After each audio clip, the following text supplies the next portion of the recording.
አባይ ወንዝ የለና ጉዳይ ነው ያለችው በተለያዩ ጊዜ ከኢትዮጵያ ጋር የከረረ ሙግት ውስጥ የምትገባው ግብጽ አባይ ወንዝ ላይ የተገነባው የህዳሴ ግድብ ተጠናቆም ኢትዮጵያን መሞገቷን አላቆመችም። በራሷ መንገድ ብላው ያልተሳካላት ግብጽ ወዳጇ በሆነችው አሜሪካ በኩል ተደጋጋሚ ዛቻዎችን ጭምር ስታሰማ የነበረ ሲሆን አሁንም ከወትሮ በተለየ መልኩ ወደ አሜሪካ በምስራቅ በኩል ትልቅ መረጃ ደርሷል። ትራምፕ በአባይ ጉዳይ በድጋሚ ጣልቃ የገቡ ሲሆን አሜሪካ ከኢትዮጵያና ግብጽ ልታደራድር መሆኑ ነው የታወቀው። ይህም ለግብጽ የምስራች ነው እየተባለ ሲሆን ለኢትዮጵያስ የሚለው የምንመለከት ይሆናል። በሌላ መረጃችን ደግሞ በትግራይ ሊፈነዳ የተቃረበው የሚመስለው ፖለቲካዊ ትኩሳት እየተባባሰ ሲሆን በቅርቡ መቀለ ጠብቁን ላሉት ለጠቅላይ አማካሪ ህወሓት ጠንካራ ምላሽ ሰጥቷል። ይህና ትራምፕ ኢራን እንዳጠፋ በፋርስ ሀገራት ተለመንኩ ማለታቸውን አክለን ይዘን ተገኝተናል። ሰላም ጤና ይስጥልን ወደ ፋስት ዴሊ ተከታታዮች የዚህ ቻናል ቤተሰብ ካልሆናችሁ ቻናሉን ሰብስክራይብ እያደረጋችሁ ቤተሰቡ ነው እያልን የቻናሉ ቤተሰብ ከሆናችሁ ደግሞ ተደራሽነታችንን ታሰፉ ዘንድ ፕሮግራሙን ላይክ እና ሼር እንድታደርጉ እየጋበዝን ወደ ዝርዝር መረጃዎቹ ተሻገረን። እስከ ፍጻሜው አብራችሁን ቆዩ። ከህዳሴ ግድቡ መጠናቀቅ በኋላም ቢሆን በአባይ ጉዳይ ተስፋ ያልቆረጠችው ግብጽ ከወደ አሜሪካ ያልጠበቀችው የምስራች እንደደረሳት እየተነገረ ይገኛል።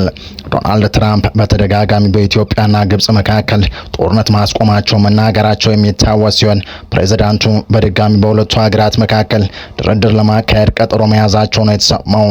የኢትዮጵያና ግብጽ ድርድር በኢትዮጵያ ከ14 ቀናት በኋላ የሚደረገው ምርጫ እንደተጠናቀቀ እንደሚጀምር የዲፕሎማቲክ ምንጮች እየተናገሩ ሲሆን ሰሞኑን ወደ ምስራቅ አፍሪካ ፊቷን ያዞረችው አሜሪካ የሁለቱ ሀገራት አደራዳሪ ሆናም ቀርባለች። ይህ በአሜሪካ አደራዳሪነት ይካሄዳል ተብሎ የሚጠበቀው ድርድር ለኢትዮጵያ እንደ መልካም ዜና እንደማይቆጠርም የአሜሪካን እንቅስቃሴ በቅርበት የሚከታተሉ ተንታኞች እየገለጹ ይገኛሉ። ተንታኞቹ እንደ ምክንያትነት የአሜሪካው ፕሬዝዳንት ዶናልድ ትራምፕ በድጋሚ ግድቡ በእኛ ወጪ ነው የተገነባው፣ ከፈለግን ግብጽ ግድቡን እንደምትመታው ማድረግ እንችላለን ማለታቸውን ጠቅሰዋል። ትራምፕ ለግብጽ ስስ ልብ እንዳላቸው የሚጠቅሱት እነዚሁ ተንታኞች ከዚህ አንጻር ግብጽና ኢትዮጵያ በአባይ ግድብ ዙሪያ ወደ ድርድር መምጣታቸው ኢትዮጵያን የሚያሳጣ ነገር እንደሚኖር እየገለጹ ይገኛሉ። ተንታኞች ከገለጿቸው ጉዳዮች ዋነኛው ደግሞ ግብጽ በተደጋጋሚ ስታነሳው የነበረውን ግድቡን እኔ ላስተዳድረው የሚል ጥያቄ በአሜሪካ በኩል ትኩረት ተሰጥቶት ሊጤንበት እንደሚችልና ምናልባትም አሁን ላይ ከኢትዮጵያ ጋር ግንኙነቷን እያሳደገች የምትገኘው አሜሪካ የኢትዮጵያን እጅ እንዳጠመዝዝ የሚለው ይገኝበታል። አሜሪካና ግብጽ ስትራቴጂካዊ ወዳጅነት እንዳላቸው የሚታወቅ ሲሆን ፕሬዝዳንት ትራምፕና አልሲሲም በቅርብ ተገናኝተው ስለ ኢትዮጵያና ሌሎች ጉዳዮች መምከራቸው አይዘነጋም። አሜሪካ ከኢራን ጎን ለጎን በአፍሪካ ቀንድ እየተስተዋሉ የሚገኙ ፖለቲካዊ እንቅስቃሴዎችን በትኩረት እየተከታተለች እንደሆነ እየተገለጸ ሲሆን የትራምፕ አማካሪም አሜሪካ በምስራቅ አፍሪካ ላይ ያላትን አቋም ከቀናት በፊት በይፋ መግለጻቸው አይዘነጋም። የፕሬዝዳንት ትራምፕ የአረብና አፍሪካ ጉዳዮች ከፍተኛ አማካሪ የሆኑት ባሳድ ብሉስ ከቀናት በፊት ከተለያዩ ሚዲያዎች ጋር ቃለምልልስ ባደረጉበት ወቅት የተለያዩ አሜሪካ በምስራቅ አፍሪካ ትኩረት የምትሰጣቸውን ጉዳዮች ያነሱ ሲሆን ከእነዚህ ጉዳዮች መካከል የኢትዮ ግብጽ ጉዳይ መካተቱ ምናልባትም አሜሪካ ከወትሮ በተለየ ለጉዳዩ ልዩ ትኩረት እንደሰጠችው አመላካች ነው እየተባለ ይገኛል። በቀጣይ መረጃ አዲስ ተመሰረተ በተባለው የትግራይ ለውጥ ምክር ቤት መድረክ ላይ አቶ ጌታቸው ረዳ የተደረገው ንግግር በትግራይ ፖለቲካ ውስጥ ትልቅ መነጋገሪያ ሆኗል። አቶ ጌታቸው በንግግራቸው ወቅት ወደ መቀሌ መመለሳቸው የማይቀርና የቅርብ ጊዜ ጉዳይ መሆኑን በልበ ሙሉነት ገልጸዋል።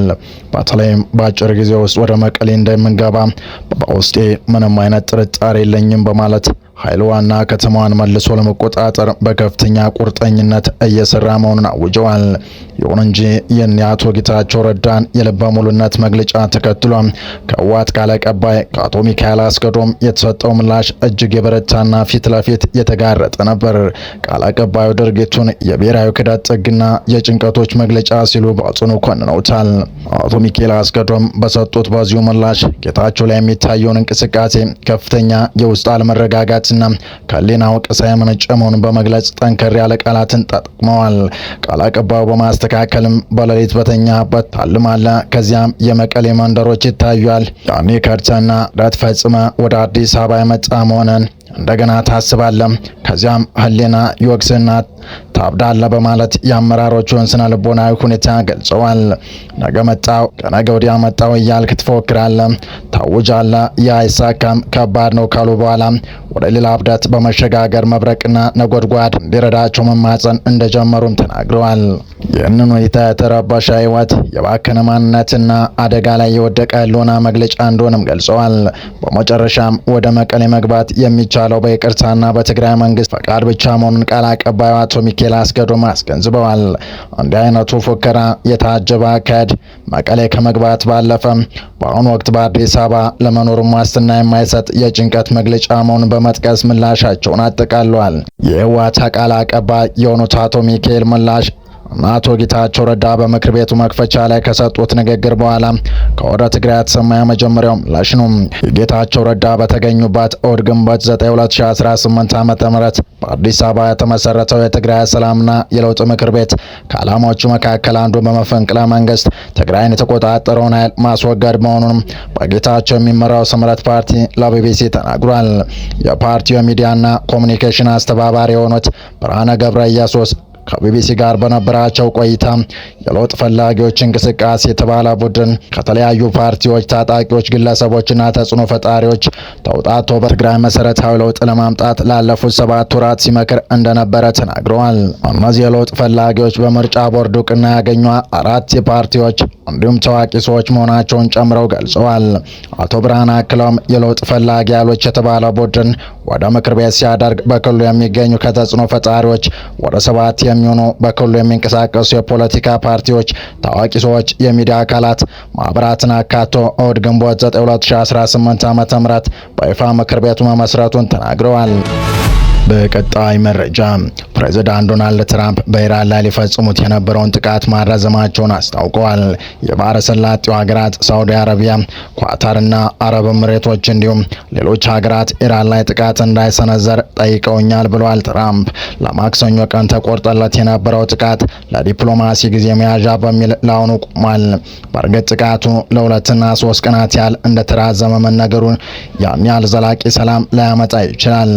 ፔንታጎን ቢያንስ አሁኑ እርምጃ እንዳይወሰድ በትራምፕ ታዟል። ፕሬዝዳንቱ በትሩዝ ሶሻል ሚዲያቸው ላይ ተቀባይነት የሌለው ሀሳብ ኢራን የምታቀርብ ከሆነ የጦር ሚኒስትሩ ፔንታጎን ወደ ጥቃት ለመመለስ በተጠንቀቅ ላይ እንዲቆም አዘዋል። ትራምፕ በመካከለኛው ምስራቅ የሚገኙ ቁልፍ የአሜሪካ አጋር ሀገራት መሪዎች ከቴህራን ጋር የሚደረገው ድርድር እንዲቀጥል ሲሉ ለማክሰኞ ታቅዶ የነበረው ወታደራዊ ጥቃት እንዲራዘም እንደጠየቋቸው ገልጸዋል። ሆኖም ስምምነቱ ላይ መድረስ ካልተቻለ ዩናይትድ ስቴትስ መጠነ ሰፊ ጥቃት ለመሰንዘር በተጠንቀቅ ላይ መሆናቸውን አስጠንቅቀዋል። ይሁን እንጂ ተቀባይነት ያለው ስምምነት ላይ መድረስ ካልተቻለ የአሜሪካ ጦር ኃይሎች ለሙሉና ለመጠነ ሰፊ ጥቃት በተጠንቀቅ እንዲቆዩ መመሪያ መሰጠቱን አክለው ገልጸዋል። ሰኞ ዕለት የመድኃኒት ዋጋን በተመለከተ በተዘጋጀ መግለጫ ላይ ለተገኙ ጋዜጠኞች ትራምፕ ሲናገሩ አንድ መፍትሄ ላይ የመድረስ በጣም ጥሩ እድል ያለ ይመስላል። በቦምብ ሳናወድማቸው ይህን ማድረግ ከቻልን እኔ በጣም ደስተኛ እሆናለሁ ብለዋል። ይህ መግለጫ ወጣው የአሜሪካ ፕሬዝዳንት ቀደም ሲል ትሩዝ ሶሻል በተሰኘው የማህበራዊ ሚዲያ ገጻቸው ላይ የኳታር አሚር ታሚም ቢን ሐማድ፣ የሳውዲ አረቢያ አልጋ ወራሽ መሐመድ ቢን ሳልማን አልሳውዲ እና የተባበሩት አረብ ኤሚሬትስ ፕሬዝዳንት መሐመድ ቢን ዛይድ ለነገ ታቅዶ የነበረውን በኢራን እስላማዊ ሪፐብሊክ ላይ የሚሰናዘረውን ወታደራዊ ጥቃት ትገታው ጠይቀውኛል የሚል ሀሳብ ካሰፈሩ በኋላ ነው። ትራምፕ አክለውም የባህረ ሰላጤው ሀገራት መሪዎች በአሁኑ ወቅት ከባድ ድርድሮች እየተካሄዱ መሆናቸውን እንደነገሯቸውና አሁንም በዲፕሎማሲያዊ መንገድ ስምምነት ላይ መድረስ እንደሚቻል እምነታቸውን እንደገለጹለት ተናግረዋል። ትራምፕ የቀረበው የውል ረቂቅ ኢራን የኒውክሌር መሳሪያ እንዳታገኝ የማያወላውል እገዳን የሚያካትት መሆኑን ገልጸው ይህ ጉዳይ ለማንኛውም ስምምነት ዋነኛ ቅድመ ሁኔታ መሆኑን አስገንዝበዋል። ይህ ስምምነት በዋናነት በኢራን የኒውክሌር መሳሪያ እንዳይኖራት ማድረግን ያካትታል ሲሉ አክለዋል። ትራምፕ ለባህረ ሰላጤው መሪዎች ካላቸው ክብር የተነሳ የመከላከያ ሚኒስትሩ ፔት ሄግሴት፣ የጦር ኃይሎች ጠቅላይ ኤታማዦር ምክር ቤት ሊቀመንበር ጀኔራል ዳንኤል ኬንና የአሜሪካ ወታደራዊ አዛዥ ለጊዜው ከታቀደው ዘመቻ እንዲቆጠቡ መመሪያ መሰጠታቸውን ገልጸዋል።